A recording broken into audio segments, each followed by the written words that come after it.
नमस्कार, मैं हूं प्रिया खरे और आप देख रहे हैं 4 टीवी।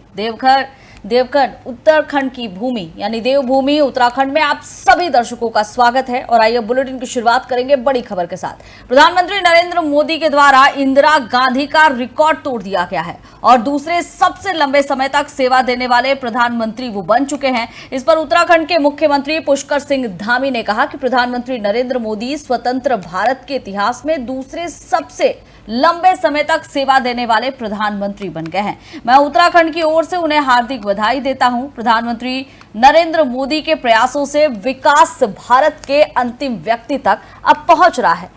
तो यहां सीएम धामी ने प्रधानमंत्री नरेंद्र मोदी को बधाई दी है क्योंकि वो इंदिरा गांधी का रिकॉर्ड तोड़ चुके हैं। इंदिरा गांधी सबसे ज्यादा लंबे समय तक देश में प्रधानमंत्री के पद तक रही, जिसका रिकॉर्ड प्रधानमंत्री नरेंद्र मोदी ने तोड़ दिया है। इस पर सीएम धामी ने उन्हें बधाई दी है और कहा है कि लगातार हमारा देश जो है प्रधानमंत्री नरेंद्र मोदी के नेतृत्व में आगे बढ़ रहा है। देश ऊंचाइयों को छू रहा है और इसके साथ ही जो जनता है उनके हित के लिए लगातार काम किए जा रहे हैं।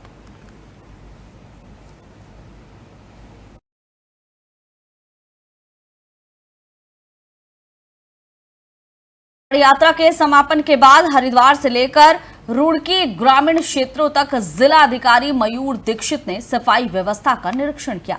डीएम ने संबंधित विभागों को निर्देश दिए कि जल्द से जल्द समस्त क्षेत्रों की सफाई सुनिश्चित की जाए। डीएम मयूर दीक्षित ने बताया कि कांवड़ मेले के दौरान हरिद्वार में हजारों टन कूड़ा इकट्ठा हुआ है और इसकी सफाई को लेकर संबंधित विभागों को निर्देशित कर दिया गया है।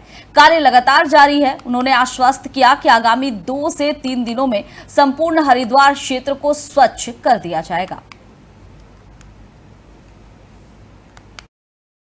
कांवड़ यात्रा के समापन पर कल से ही हमारी जो टीम्स थी उन्होंने शाम से ही साफ़ सफाई शुरू कर दी थी और इसमें गंगा सभा के साथ नगर निगम, नगर पालिका, नगर पंचायत, हमारे जो जिला पंचायत है और साथ ही हमारे जो खंड हैं, ब्लॉक्स हैं, पंचायती राज विभाग है, एनएच है, पीडब्ल्यूडी है, सिंचाई विभाग है, सभी को हमने टास्क दिया हुआ है और ये लोग अपने अपने जो भी इनके क्षेत्र हैं वहाँ पर सफाई अभियान चल रहा है। रात भर चला था, आज भी सफाई अभियान जगह जगह चल रहा है। आज मेरे द्वारा कांवड़ पटरी का निरीक्षण किया गया और साथ ही नेशनल हाईवेज का भी निरीक्षण किया गया।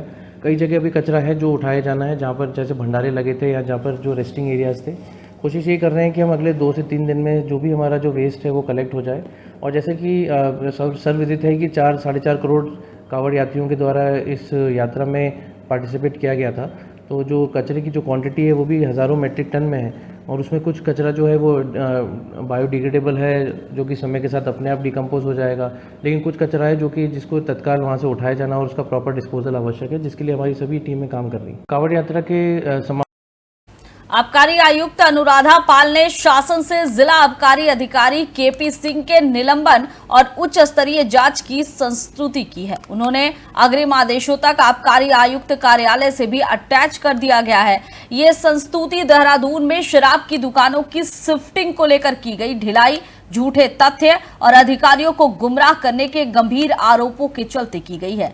मामले में जिला अधिकारी के द्वारा की गई संस्तुति और मुख्य स्थायी अधिवक्ता की टिप्पणी को भी आधार बनाया गया है। राजधानी देहरादून में सड़क हादसों, ट्रैफिक जैम की समस्या के चलते 27 मार्च को आयोजित जिला सड़क सुरक्षा समिति की बैठक में 6 शराब की दुकानों को स्थानांतरित करने की संस्तुति की गई थी और इसके तहत जिला प्रशासन ने 13 मई को आबकारी विभाग को निर्देश दिया था कि 1 सप्ताह के भीतर दुकानों को शिफ्ट किया जाए, 22 मई तक रिपोर्ट सौंपी जाए और इसके बावजूद भी निर्धारित समय सीमा में कोई ठोस कार्रवाई नहीं की गई।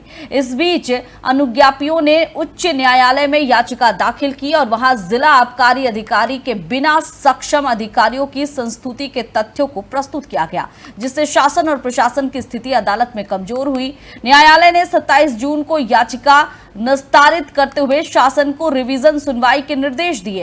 प्रमुख सचिव आबकारी ने भी सुनवाई कर डीएम के आदेशों को सही ठहराया। दुकानों की शिफ्टिंग की अंतिम तिथि 31 जुलाई निर्धारित की गई। डीएम सविन बंसल ने पूरे प्रकरण में केपी सिंह की भूमिका को गैर जिम्मेदाराना बताते हुए उनके तत्काल निलंबन और उच्च स्तरीय जांच की संस्तुति की। जांच के आधार पर अब आबकारी आयुक्त ने भी शासन से निलंबन और उच्च स्तरीय जांच की संस्तुति की है। आबकारी अधिकारी देहरादून हैं केपी सिंह जी, उनको मुख्यालय अटैच किया गया है। उसमें जिला अधिकारी की निलंबन की संस्तुति और जांच कार्रवाई संस्तुत की गई थी। उन पर ये आरोप था, एक प्रकरण था जिसमें सड़क सुरक्षा समिति ने 6 दुकानें को शिफ्ट करने के लिए निर्देशित किया था। तो बार बार उनका टाइम बढ़ाने के बाद भी मेरे पास भी अपील की गई थी, तो हमने भी उनका टाइम विस्तार के साथ जिलाधिकारी को वापस भेजा था कि अपने स्तर से निर्णय लेने। जिलाधिकारी ने उनको एक माह का समय विस्तार दिया, फिर प्रमुख सचिव ने भी 1 माह का समय विस्तार दिया था। तो वो हाई कोर्ट में उसके ऑर्डर के खिलाफ गए हुए थे। तो हाई कोर्ट ने कोई इंस्ट्रक्शन मांगी थी, जिस पर जिला आबकारी अधिकारी ने बिना उच्चाधिकारियों के संज्ञान में लाए अपने स्तर से इंस्ट्रक्शन हाई कोर्ट में भेज दी थी। जिला आबकारी अधिकारी देहरादून हैं केपी सिंह जी, उनको मुख्यालय अटैच किया गया है। उसमें जिला अधिकारी की निलंबन की संस्तुति और जांच कार्रवाई संस्तुत की गई थी। उन पर ये आरोप था, एक प्रकरण था जिसमें सड़क सुरक्षा समिति ने 6 दुकानें को शिफ्ट करने के लिए निर्देशित किया था। तो बार उनका टाइम बढ़ाने के बाद भी मेरे पास भी अपील की गई थी, तो हमने भी उनका टाइम विस्तार के साथ जिलाधिकारी को वापस भेजा था कि अपने स्तर से निर्णय लेने।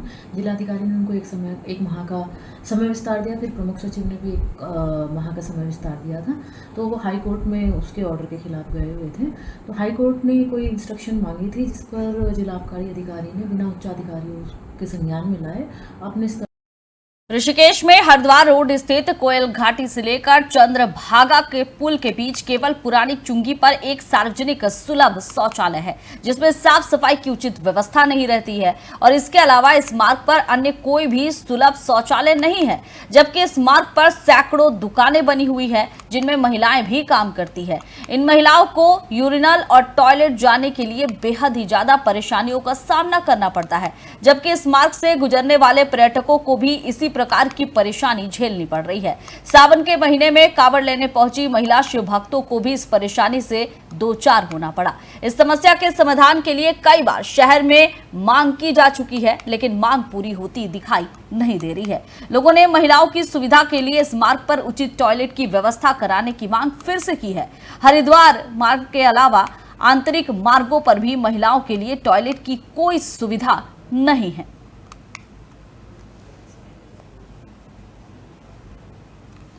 और इस पर ज्यादा जानकारी के लिए हमारे साथ उत्तराखंड के ब्यूरो चीफ अजय पांडे जुड़े हुए हैं।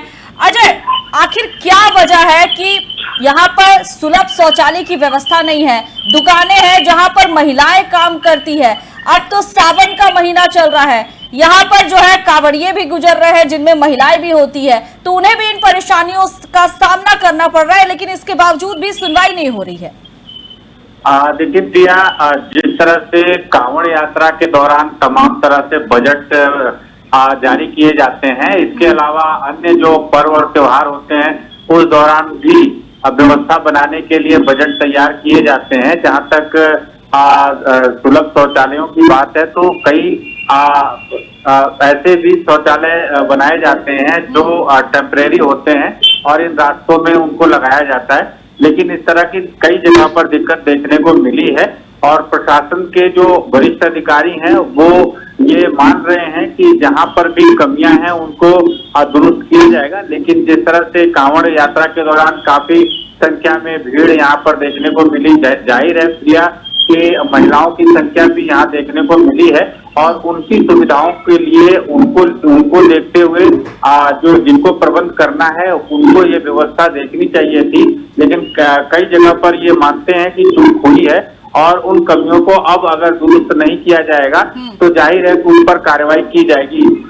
जिलाधिकारी स्तर पर भी ऐसे मामलों को लेकर के काफी गंभीरता बरती जा रही है और कांवड़ यात्रा के दौरान जगह जगह पर इस तरह की तमाम तरह की व्यवस्थाएं की गई थी, जहां पर स्थायी और अस्थायी दोनों तरह के निर्माण कार्य किए गए थे और चूंकि जहां पर भीड़ ज्यादा होती है वहां पर अस्थायी तौर पर भी तमाम तरह के इस तरह के सुलभ शौचालयों का को रखा जाता है, उनको वहां पर व्यवस्थित किया जाता है ताकि लोगों को परेशानी न हो और इस तरह से तमाम जगहों पर दिक्कतें देखने को मिली है। अब प्रशासन के जो वरिष्ठ अधिकारी हैं जिनकी जवाबदेही है वो ये कह रहे हैं कि कहीं पर कमियां रही हैं उन कमियों को आने वाले समय के लिए दुरुस्त किया जाएगा। और जहां तक प्रिया स्थानीय जो दुकानदार हैं, स्थानीय व्यापारी हैं, उनके स्तर पर भी इस बात को लेकर के मांग की जा रही है, क्योंकि उनके यहाँ काम करने वाली महिलाओं की भी संख्या अधिक है, वहां पर महिलाएं भी काम करती हैं और ऐसे में इस तरह की जो दिक्कतें होती हैं, उनको परेशानियां होती हैं, तो उनके समाधान को लेकर के प्रशासन के जो अधिकारी हैं उनको भी काफी गंभीरता से सोचने की जरूरत है। और लगातार इस बात को लेकर के प्रशासन के सामने गुहार भी लगाई जा रही है। व्यापारी भी अधिकारियों से मिल रहे हैं और उनको केवल आश्वासन ही दिया जा रहा है। स्थिति क्या सिर्फ एक ही जगह है या और अन्य जगहों पर भी ऐसी स्थिति नजर आ रही है? क्योंकि ये एक तस्वीर, ये एक खबर सामने आई है और जो हम दिखा रहे हैं दर्शकों को, लेकिन बात है कि ऐसी परेशानियां कई जगहों पर भी नजर आ सकती है। और सबसे बड़ी बात कि अगर महिलाओं की बात करें तो जो दुकान में काम कर रही हैं, आखिर वो लोग कहां जाएंगी? एक सिर्फ मात्र सुलभ शौचालय है जिसमें भी साफ सफाई बिल्कुल भी नजर नहीं आ रही है। तो ऐसी परिस्थिति में कई तरह के संक्रमण का खतरा भी मंडराता रहता है।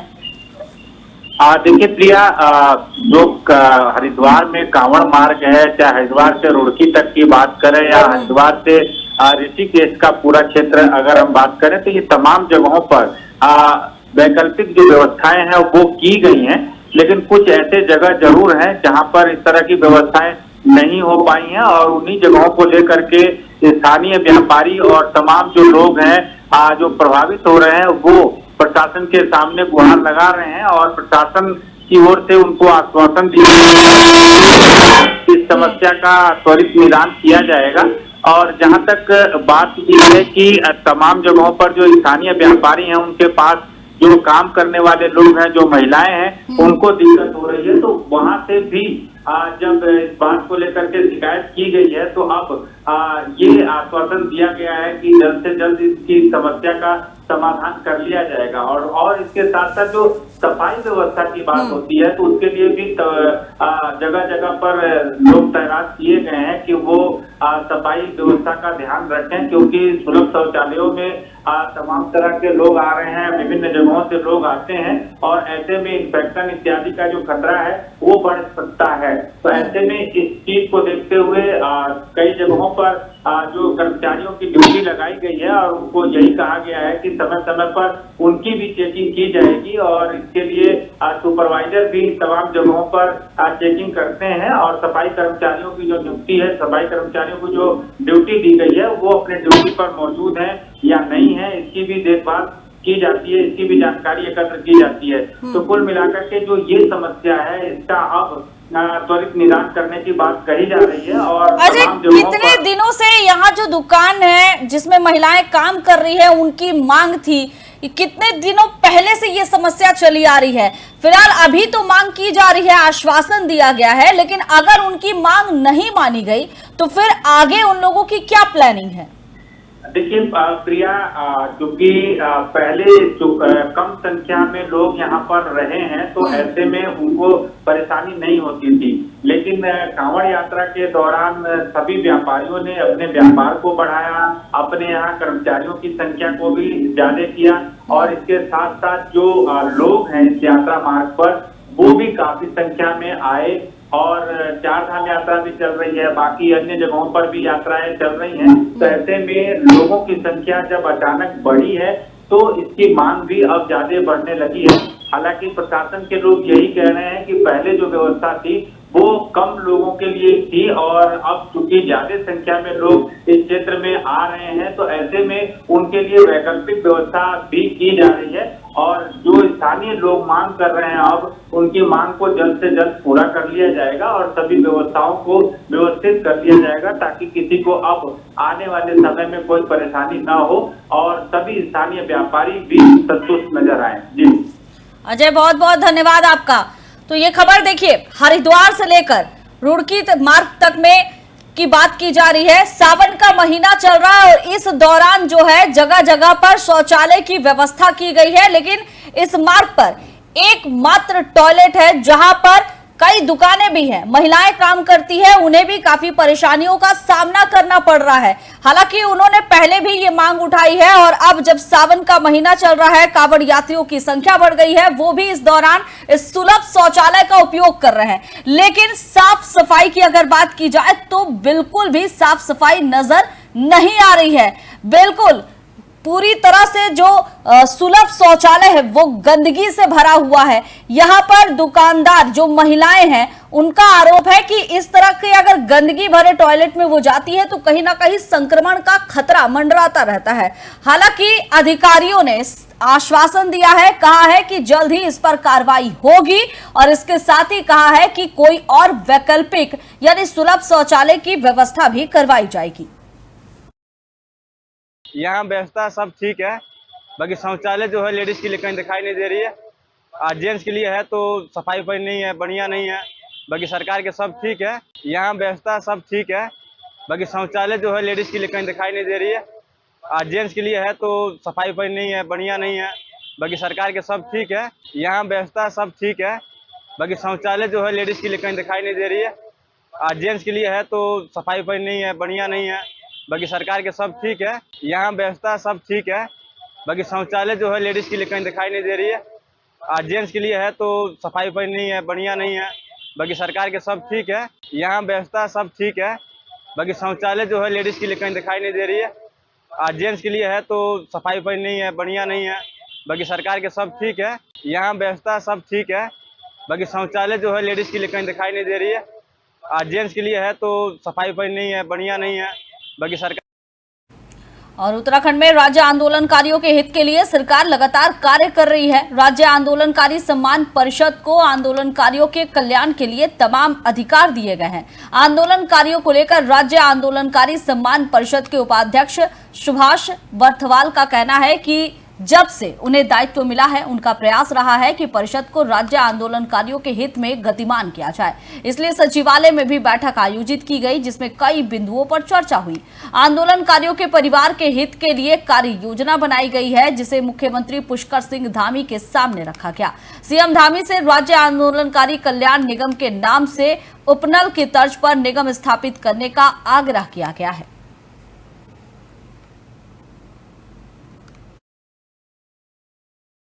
देखिए, राज्य आंदोलनकारी सम्मान परिषद जो राज्य के तमाम आंदोलनकारियों के कल्याणार्थ उसका जो है निर्माण किया गया है।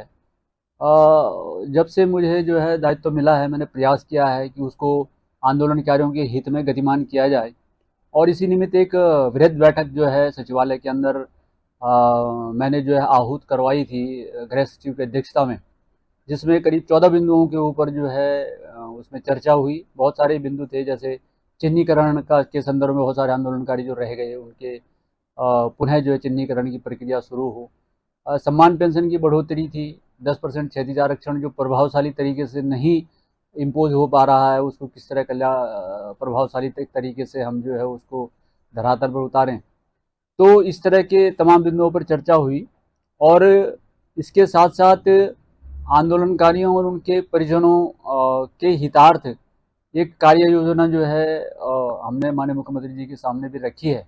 देखिए, राज्य आंदोलनकारी सम्मान परिषद जो राज्य के तमाम आंदोलनकारियों के कल्याणार्थ उसका जो है निर्माण किया गया है। मुख्यमंत्री पुष्कर सिंह धामी ने कारगिल विजय दिवस की पूर्व संध्या पर सैनिकों को बड़ा तोहफा दिया है। परमवीर चक्र विजेताओं को मिलने वाली अनुग्रह राशि अब 1.5 करोड़ रुपए दी जाएगी। अभी तक ये राशि 50 लाख रुपए थी। इसके अलावा वार्षिक अनुदान राशि के रूप में 3 लाख रुपए मिलते रहेंगे।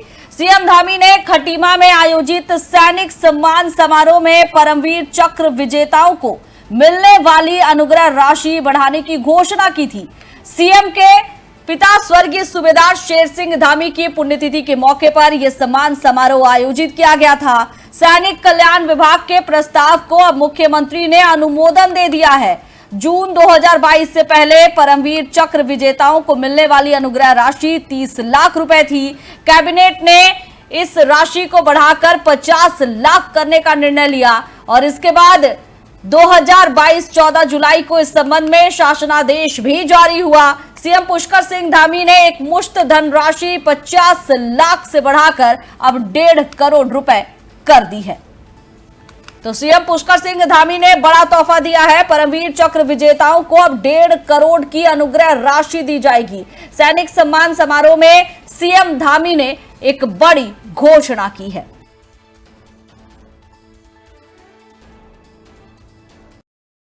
कारगिल विजय दिवस के अवसर पर राज्यपाल लेफ्टिनेंट जनरल गुरमीत सिंह ने चीड़बाग देहरादून में शौर्य स्थल स्थित शहीद स्मारक पर पुष्प चक्र अर्पित कर वीर शहीदों को श्रद्धांजलि दी और उनके सर्वोच्च बलिदान को याद किया। इस अवसर पर राज्यपाल ने कहा कि जिन वीर जवानों ने अपने देश की संप्रभुता और अखंडता के लिए अपने प्राण न्यौछावर कर दिए, आज उन्हें नमन और श्रद्धांजलि प्रदान करने का दिन है। उन्होंने कहा कि 25 वर्ष पूर्व कारगिल में विपरीत परिस्थितियों के बावजूद भी हमारी सेना ने अपने शौर्य और पराक्रम से दुश्मनों को परास्त कर जो विजय हासिल की थी, उस पर हम सभी को गर्व है। कारगिल युद्ध में हमारे वीर सैनिकों ने देश की आन बान और शान के लिए अपने प्राणों की आहुति दी, जिसे हमें कभी भुलाना नहीं चाहिए। राज्यपाल ने कहा कि इस विजय में सैन्य भूमि उत्तराखंड के जाबाजों का बहुत बड़ा योगदान रहा। उन्होंने कारगिल युद्ध के दौरान अपनी बहादुरी और शौर्य का परचम लहराया। कारगिल दिवस एक ऐसा दिन है जिसे हम कभी भूल नहीं सकते। ये दिवस हमें कठिन चुनौतियों में तैयार रहने के लिए भी प्रेरित करता है। कारगिल के वीर जवानों की वीर गाथा हम सभी को सदैव राष्ट्र प्रेम और देशभक्ति की प्रेरणा देती है।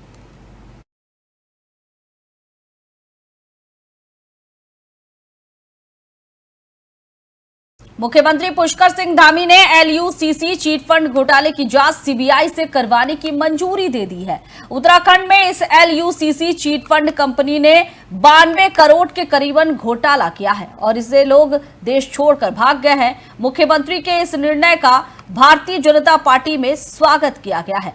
भाजपा की प्रदेश प्रवक्ता हनी पाठक ने कहा कि इस मामले में सख्त कार्रवाई की जा रही है। आपको बता दें कि उत्तराखंड के हजारों लोगों का पैसा इस कंपनी में लगा था और इस घोटाले की जांच के लिए पौड़ी के सांसद और भाजपा के राष्ट्रीय मीडिया प्रमुख अनिल बलूनी, हरिद्वार सांसद त्रिवेंद्र सिंह रावत, नैनीताल सांसद अजय भट्ट, टिहरी सांसद माला राज लक्ष्मी शाह ने केंद्रीय गृह मंत्री अमित शाह से मुलाकात की थी। इन लोगों ने इस कंपनी के खिलाफ सख्त से सख्त ठोस कार्रवाई करने की मांग उठाई थी।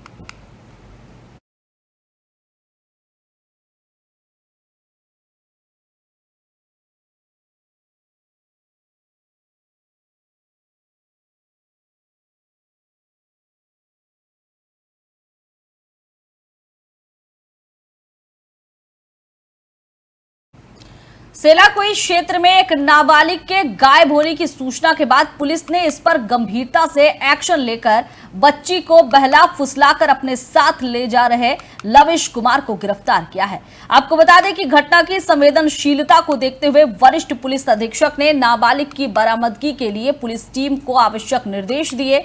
पुलिस टीम ने घटनास्थल के आसपास और आने जाने वाले रास्तों पर लगे सीसीटीवी कैमरों के फुटेज की सहायता से नाबालिग के संबंध में महत्वपूर्ण जानकारियां इकट्ठा की। साथ ही आसपास के लोगों और बच्ची के जो जानते थे उनसे पूछताछ की गई। पूछताछ में लविश कुमार के साथ ले जाने की जानकारी मिली और इस पर पुलिस टीम ने स्थानीय मुखबिर को भी सक्रिय किया। अभियुक्त की छापेमारी तेज कर दी गई और आखिरकार उसे गिरफ्तार किया गया और उसके कब्जे से नाबालिका को भी बरामद किया गया।